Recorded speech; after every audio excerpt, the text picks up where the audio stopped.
નમસ્કાર વિદ્યાર્થી મિત્રો, ભૌતિક વિજ્ઞાનના લેક્ચરમાં આપનું સ્વાગત છે. આપણે લાસ્ટ લેક્ચરમાં ગોળીય વક્ર સપાટીથી થતા વક્રીભવનનું સમીકરણ મેળવ્યું હતું. સમીકરણ હતું -n1/u પ્લસ n2/v બરાબર n2 - n1/r. આ સમીકરણ આપણે ક્યારે મેળવ્યું હતું કે જ્યારે પ્રકાશ કિરણ છે એ પાતળા માધ્યમમાંથી ઘટ માધ્યમમાં જતું હોય ત્યારે મેળવ્યું. જો પ્રકાશ કિરણ ઘટમાંથી પાતળા માધ્યમમાં આવતું હોય તો સમીકરણ મળતું તો -n2/u plus n1/v is equal to n1 - n2/r. હવે આપણે એનાથી આગળ વધીએ તો ઉદાહરણ નંબર આવશે 9.6. ઉદાહરણ 9.6 બધા વિદ્યાર્થી મિત્રો કેલ્સી પાસે રાખજો એટલે ગણતરી કરવામાં સારું રહ્યું. હવામાં રાખેલા એક બિંદુવત ઉદ્ગમમાંથી પ્રકાશ એક કાચની ગોળીય સપાટી n બરાબર 1.5 અને વક્રતા ત્રિજ્યા 20 સેન્ટીમીટર પર આપાત થાય છે. આ ગોળીય સપાટીથી પ્રકાશ ઉદ્ગમ 100 સેન્ટીમીટર દૂર છે તો પ્રતિબિંબ ક્યાં સ્થાને રચાશે એવું પૂછ્યું છે. અમે તમને શરૂઆતમાં કીધું હતું કે વસ્તુ અંતર હંમેશા કેવું લેવાનું છે, આપણે ઋણ લેવાનું છે. પહેલા એ ઘટ માધ્યમનો વક્રીભવનાંક એટલે કે n2 કેટલો આપ્યો છે 1.5. વક્રતા ત્રિજ્યા r કેટલી આપેલી છે 20 સેન્ટીમીટર. પ્રકાશ ઉદ્ગમ 100 સેન્ટીમીટર દૂર છે એટલે વસ્તુ અંતર આપ્યું છે -100 સેન્ટીમીટર. પ્રતિબિંબ કયા સ્થાને રચાશે એટલે આપણે શું મેળવવાનું છે પ્રતિબિંબ અંતર. અને બહારનું માધ્યમ હવા છે તો n1 બરાબર શું હોય 1.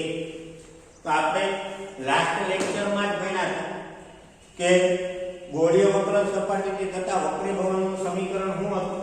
એ સમીકરણનો ઉપયોગ કરીએ -n1/u plus n2/v is equal to n2 - n1/r minus n1 નું મૂલ્ય કેટલું છે 1, u નું મૂલ્ય છે -100, n 1.5, v કેટલો છે તો કે ગોતવાનો છે. n2 છે 1.5, n1 1 અને r કેટલું છે 20. ઓછે ઓછે વત્તા અહીંયા 1.5 v આને બાદબાકી કરશો તો 0.5 ના છેદમાં 20 અને આ બાજુ લઈ જાઓ તો ફરીથી માઈનસ થશે. 1 ના છેદમાં કેટલા થશે 100 બરાબર. લસા લઈએ તો 1.5 ના છેદમાં 20 લસા કેટલો આવશે 100. કેટલા વડે ગુણવું જોશે 5 વડે. 5 વડે ગુણો તો અહીં કેટલું આવશે 2.5 માઈનસ 1.5 ના છેદમાં 20 કેટલું આવશે 1.5 ના છેદમાં 100. v ને સૂત્રમાં કરતા બનાવીએ તો 1.5 ગુણ્યા 100 છેદમાં કેટલા આવશે 1.5. આ 1.5 કેન્સલ. v બરાબર કેટલું થશે +100 સેન્ટીમીટર બરાબર. આમ પ્રતિબિંબ એ કેટલા અંતરે કેન્દ્રિત થશે 100 સેન્ટીમીટર અંતરે કેન્દ્રિત થતું હશે. પ્લસ નિશાની એવું સૂચવે છે કે પ્રતિબિંબ છે એ સપાટીની બીજી બાજુ મળતું હોય, આગળની બાજુ મળતું નથી. જો પ્રતિબિંબ આગળની બાજુ મળતું હોય તો કેવું મળે માઈનસ. આપણે અરીસાઓમાં ઘણા બધા દાખલાઓ ગણ્યા બરાબર. ત્યાર પછી સ્વાધ્યાય જુઓ.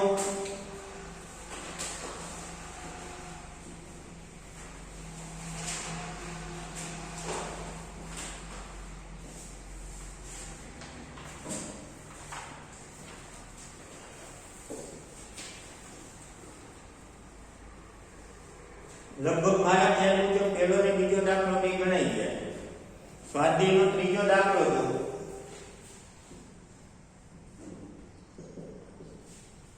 9.3. એક ટાંકીને 12.5 સેન્ટીમીટરની ઊંચાઈ સુધી પાણીથી ભરવામાં આવે છે. ટાંકી ટાંકીના તળિયે રહેલી સોયની આભાસી ઊંડાઈ માઇક્રોસ્કોપ વડે માપતા તે કેટલી મળે છે? 9.4 સેન્ટીમીટર મળે છે. પાણીનો વક્રી ગૌણાંક કેટલો છે? તો તમને એવું કીધું છે કે અહીંયા એક ટાંકી આપેલી છે. આ ટાંકીની સાચી ઊંચાઈ એટલું, બરાબર. અહીંયા સુધી પાણી ભરેલું છે ને ઊંચાઈ કેટલી છે તમને આપેલું છે 12.5, બરાબર. ટાંકીનું તળિયું માઇક્રોસ્કોપ વડે માપતા 9.4 સેન્ટીમીટર અંતરે મળે છે. તળિયે રહેલી સોયની આભાસી ઊંડાઈ કેટલી મળે છે? 9.4 સેન્ટીમીટર, એટલે કે HO બરાબર 12.5 અને આભાસી ઊંડાઈ HI બરાબર 9.4 સેન્ટીમીટર. આપણે શું શોધવાનું છે? n વક્રી ગૌણાંક શોધવાનો છે, બરાબર. તો આભાસી ઊંડાઈ, સાચી ઊંડાઈ અને વક્રી ગૌણાંકનો સંબંધ દર્શાવતું સમીકરણ મેળવ્યું હતું આપણે. કોઈને યાદ છે? હું હતું યાદ કરો. HI upon H is equal to n પાતળાના છેદમાં n ઘન, આવું હતું ને. તો અહીંયા થશે n1 upon n2. આપણે n2 મેળવવાનું છે તો n2 બરાબર શું થાય? n1 ગુણ્યા HO upon શું થશે? HI. હવે બહારનું માધ્યમ શું આપેલું છે? તો કે હવા, અને હવાનો વક્રી ગૌણાંક કેટલો હોય? 1. HO કેટલું છે? 12.5 ભાગ્યા 9.4,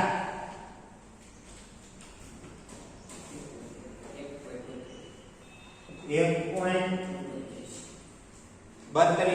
ને આપણને ઓમે ખબર જ છે પાણીનો વક્રી ગૌણાંક કેટલો હોય? મેં લખાયો હતો વક્રી ગૌણાંક ના ભૂલી 1.33 લખાયું હતું ને આપણે, બરાબર. તો પાણીનો વક્રી ગૌણાંક આપણને મળી. હવે હું કીધું છે જો 1.63 વક્રી ગૌણાંક ધરાવતા પ્રવાહીના પાણીના બદલે તેટલી જ ઊંચાઈએ ભરવામાં આવે તો સોય પર ફરીથી માઇક્રોસ્કોપને કેન્દ્રિત કરવા માટે કેટલા અંતરે ખસેડવું પડે? એટલે આભાસી ઊંડાઈ મેળવવાનું કીધું નથી. પહેલા તો આભાસી ઊંડાઈ આપણે મેળવવી જોઈએ, બરાબર. ત્યારબાદ કેટલું દૂર ખસેડવું પડે એ આપણે મેળવવું પડશે. તો હવે બીજો કિસ્સો, n2 બરાબર કેટલું આપ્યું છે? 1.63, n1 બરાબર 1, HO સાચી ઊંડાઈ કેટલી આપી છે? 12.5 સેન્ટીમીટર. પહેલા શું મળશે આપણને? આભાસી ઊંડાઈ. તો HI upon HO બરાબર n પાતળાના છેદમાં n ઘન. આથી HI બરાબર n1 ગુણ્યા HO upon n2. HI is equal to n1 1 HO 12.5 ભાગ્યા 1.63.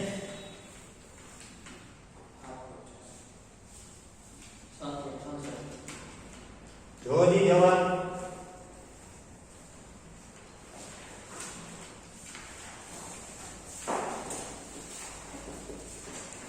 7.66 સેન્ટીમીટર, બરાબર. જવાબ કેટલો આવે છે?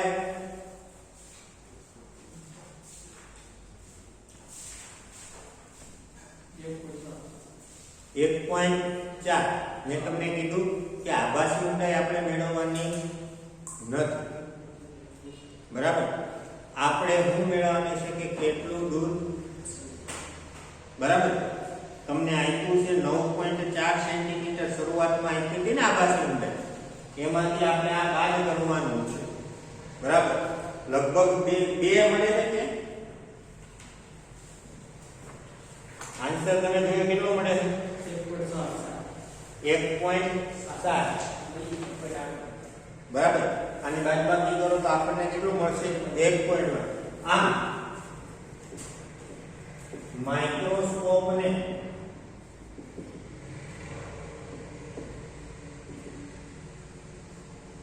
9.4 માઈનસ કેટલું થશે 7.7 કેટલું આવશે 1.7 ને 7 સેન્ટીમીટર દૂર ખસેડવું પડે બરાબર એટલે એમાં ખાસ ધ્યાન રાખજો તમને આભાસી ઊંડાઈ માંગી હોય તો આભાસી ઊંડાઈ મેળવવાની પણ આપણને કેટલું દૂર ખસેડવું પડે એટલે આભાસી ઊંડાઈ માંગી નથી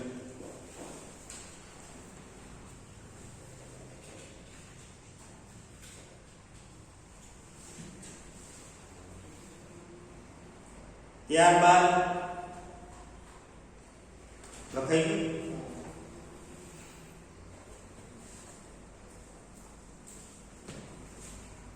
તો આપણે હવે દાખલા નંબર 9.4 ગણીએ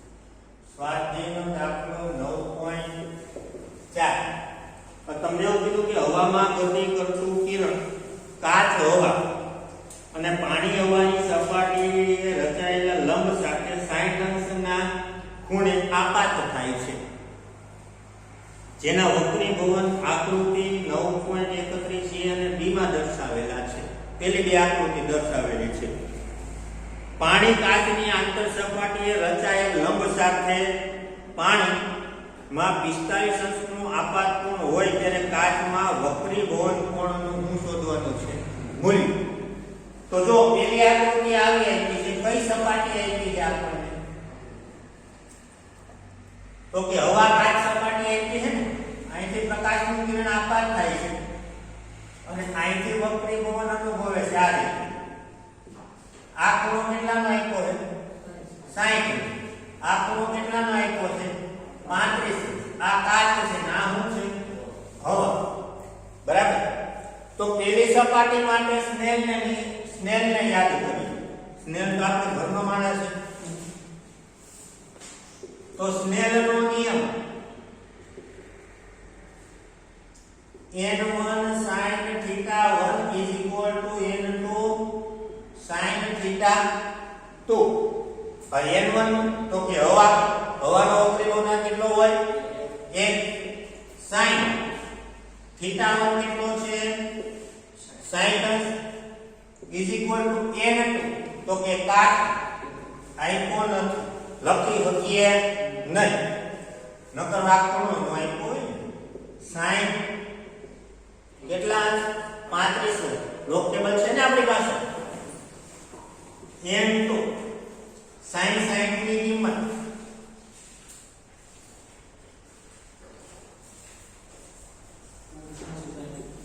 હે 0.86 sin ભાઈ sin 35 ની કિંમત 0.5736 ચાલો ભાગાકાર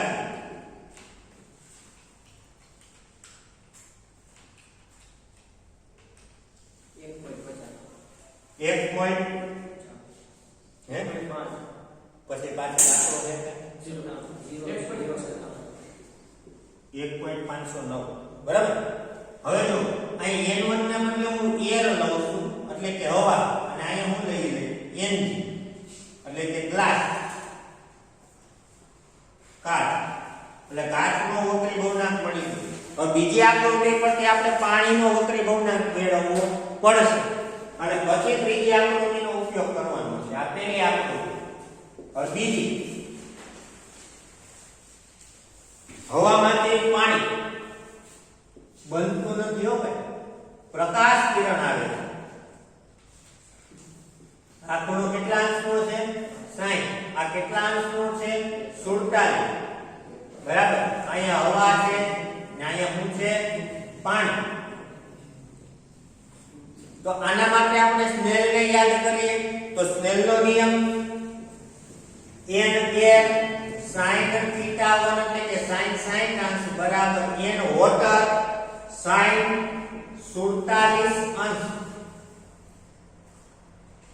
n વોટર મેળવવાનો તો n વોટર ને સૂત્રનો કરતા બનાવીએ n r 1 ગુણ્યા sin 60 અંશ ના છેદમાં sin 47 અંશ આથી n water is equal to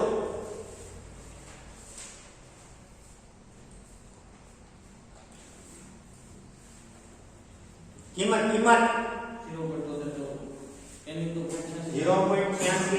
ભાગ્યા 73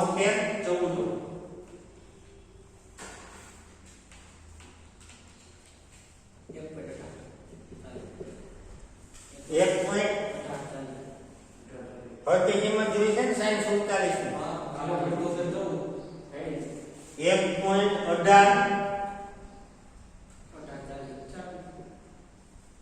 બરાબર. હવે ત્રીજી આકૃતિ જોઈએ. એમાં કઈ સપાટી આપી છે એટલે કે કયા બે માધ્યમો આપ્યા છે તો કે કાચ અને પાણી. આપાત કોણ કેટલાનો છે 45 અંશનો. આપણે શું મેળવવાનું છે વક્રીભૂત કોણ મેળવવાનો છે. તો ત્રીજી આકૃતિ જોઈએ તો અહીંયા થી પ્રકાશ કિરણ આપાત થાય છે ને અહીંથી વક્રીકોણ અનુભવે આ 45 અંશ છે. અહીંયા પાણી છે. આ ખૂણો θ2 આપણે શોધવાનો છે. અહીંયા શું છે તો કે કાચ એટલે કે ગ્લાસ આપેલું છે. બરાબર. આમાં સ્નેલનો નિયમ લગાડીએ તો પાછલું માધ્યમ પાણી એટલે n વોટર sin 45 અંશ n ગ્લાસ sin θ2.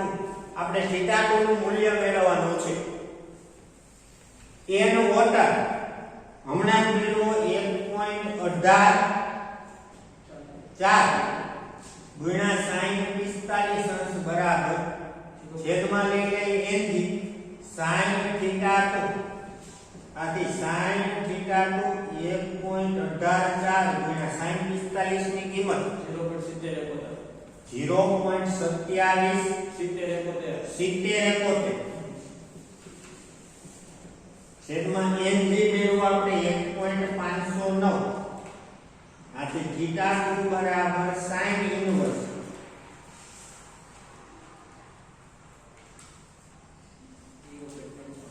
0.55 કિંમત જોવાનો ઝડપથી 81 કિંમત જુઓ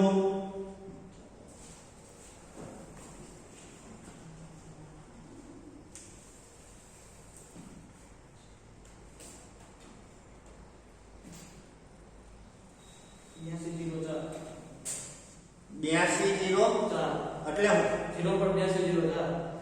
એલા ભાઈ 0.5581 નો ખૂણો જોવાનો છે.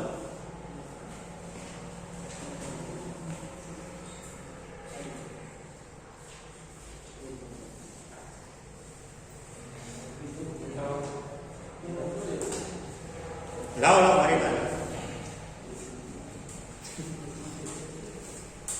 નેચરલ કોસાઇન નહીં ભાઈ નેચરલ સાઇન પણ આ કિંમતનો ખૂણો જોવાનો 0.5581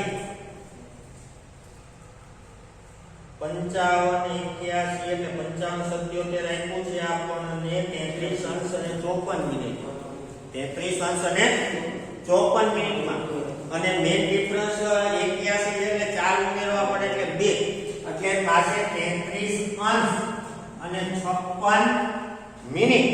તમારો જવાબ લગભગ 34 અંશ હશે. જો ની જવાબ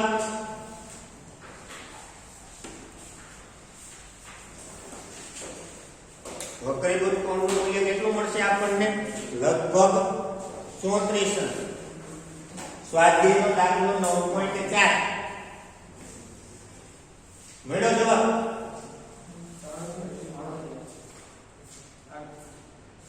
કેટલો હે 38 છે. તો હવે મારે બધી કિંમત ચેક કરવી જોશે કારણ કે મને પાણીના વક્રી ગુણાંકમાં થોડો ડાઉટ લાગે છે. તમે મને જોઈને કીધું sin 47 ની કિંમત થાય 7314 તો રેડી છે 0.7314 અને sin 60 ની 1.32 આવે છે.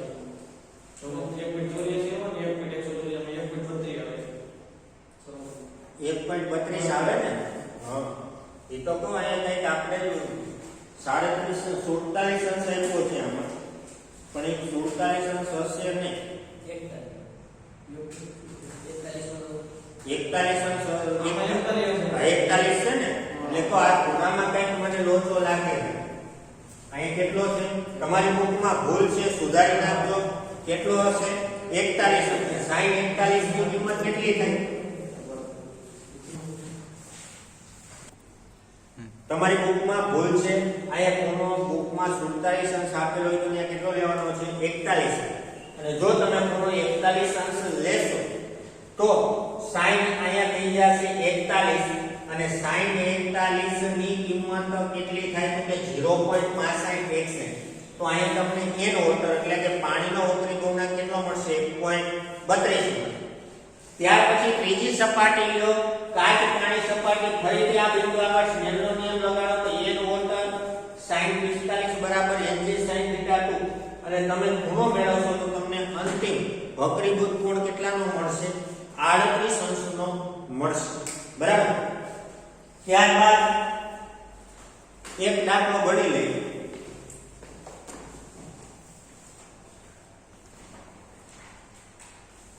થોડી વાર પોઝ કરવો હોય તો કરી દો. વાંધો નહીં.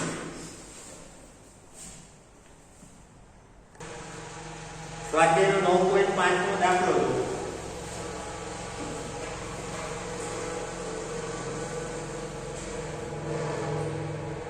તમને એવું કીધું કે 80 સેન્ટીમીટર ઊંડાઈ સુધી પાણી ભરેલી ટાંકીના તળિયે એક નાનો બલ્બ મૂક્યો છે અને એ બલ્બ વોટરપ્રૂફ છે, શોર્ટ લાગશે નહીં.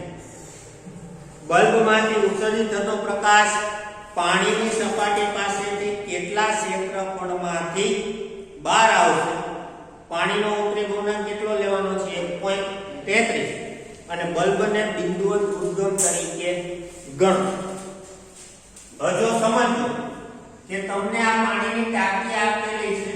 આ પાણીની ટાંકીના તળિયે અહીંયા બલ્બ મૂકેલો છે. અહીંયા સુધી પાણી એટલે કેટલા સેન્ટીમીટર? 80 સેન્ટીમીટર સુધી પાણી ભરેલું છે. તો અહીંથી નીકળતો પ્રકાશ છે એ પ્રકાશ કેટલા ક્ષેત્રફળમાંથી બહાર આવતો હશે એ આપણે મેળવવાનું છે. બરાબર. એટલે ક્ષેત્રફળ એ શોધવાનું છે. હું એક વસ્તુ તમને કહી દઉં કે આ બલ્બમાંથી નીકળતા પ્રકાશના કિરણો છે એ આમ જેમ વધતું જશે. બરાબર. એટલે એમ એમ આપાત કોણના મૂલ્ય વધતા જશે ને અને એક સમય એવો આવશે કે આપાત કિરણો છે એ બે માધ્યમોને છૂટી પાડતી સપાટીને કેવું બની જશે? સમાન. ત્યારે જે આપાત કોણનું મૂલ્ય છે ક્રાંતિ કોણના મૂલ્ય જેટલું હોય કે નહીં, ત્યાર પછીના ખૂણામાં પ્રકાશ બહાર નીકળશે નહીં. છેલ્લી સ્થિતિ એ કે બે માધ્યમોની છૂટી પાડતી સપાટીને પ્રકાશ કિરણ કેવું બની જાય? સમાન. તો બે બાજુ એવું થતું હશે કે અહીંયા પ્રકાશ કિરણ છે અને અહીંયાનું પ્રકાશ કિરણ છે. એ પ્રકાશ કિરણ બે માધ્યમોને છૂટી પાડતી સપાટીને કઈ રીતે? આ રીતે હું થઈ જાય સમાંતર. એટલે કે પૂર્ણ આંતરિક પરાવર્તન થવાની અણી પર હોય. હજી થવાની શરૂઆત થઈ ન હોય પણ અણી પર હોય ત્યારે આ આપાત કોણનું મૂલ્ય કોના જેટલું હોય? ક્રાંતિ કોણ જેટલું હોય કે નહીં. બરાબર. આ સપાટી છે એ સપાટી ગોળાકાર થઈ જશે. આ બિંદુને નામ આપી દો A, આને નામ આપી દો O, આને નામ આપી દો B, આને નામ આપી દો C. બરાબર. અહીંયા કેવો ત્રિકોણ બનશે? આ ત્રિકોણ તો કે કાટકોણ ત્રિકોણ બનશે. આ ઊંધો એક બનશે કે નહીં? જો આ C હોય તો આ ખૂણો શું હોય? C. આ ખૂણો કેટલાનો થશે? 90 અંશ. અને આ ત્રિજ્યા થાય કે નહીં? આ વર્તુળ પર આ તો પહેલા ક્રાંતિ કોણ મેળવી લઈએ. sin c બરાબર 1/n. n નું મૂલ્ય આપ્યું છે કેટલું છે?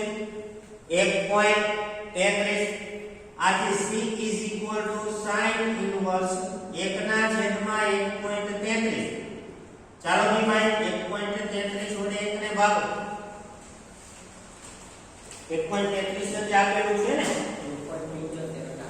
0.7518 ખૂણો કયો? 0.7518 71 75 35 75 24 એટલે તમારો ખૂણો થશે 48 અંશ અને 41 મિનિટ, બરાબર? અથવા તો 42 મિનિટ. 48 અંશ અને કેટલી મિનિટ? 42 મિનિટ, બરાબર? હવે આ sin c મળી ગઈ, સોરી c મળી ગયો આપણને ક્રાંતિકોણ. આ ત્રિકોણ કેવો થશે? કાટકોણ ત્રિકોણ. આથી હું tan c લઉં એટલે કે ત્રિકોણ OAB માં tan c = સામેની બાજુ છેદમાં પાસેની બાજુ એટલે કે AB OA. આપણે AB એટલે કે AB ને સૂત્રનો કરતા બનાવે તો અહીંયા OA ગુણ્યા tan. c ની કિંમત કેટલી છે? 48 અંશ અને 42 મિનિટ. હવે AB એટલે ત્રિજ્યા, OA ઊંચાઈ આપેલી છે કેટલી છે? 80. tan 48 અંશ અને 42 મિનિટની કિંમત નેચરલ ટેન્જેન્ટ 48 સોરી ઓમાં આપણે કંઈક ભૂલ કરી. નેચરલ સાઇન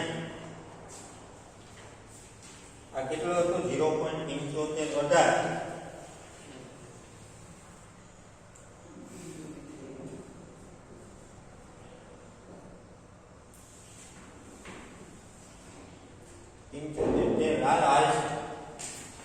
બેટા 75 5 નો ડિફરન્સ છે, કાઈ વાંધો નહીં. 43 કડા જેવું થાય પણ આપણે લઈ. આ નેચરલ ટેન્જેન્ટ tan 48 અંશ અને 42 કડા 1.1383 કેટલું થશે? 1.1383 ગુણાકાર કયો છે? 91.064 સેન્ટીમીટર. અને મીટરમાં ફેરવું r બરાબર કેટલું થાય? 0.91 મીટર. આવું થશે કે નહીં? હવે કેટલા ક્ષેત્રફળમાંથી બહાર આવશે તો વર્તુળાકાર માર્ગનું ક્ષેત્રફળ કેટલું હોય? a બરાબર પાઈ r સ્ક્વેર. આથી a = 3.14 r સ્ક્વેર. 0.91 ગુણ્યા 0.91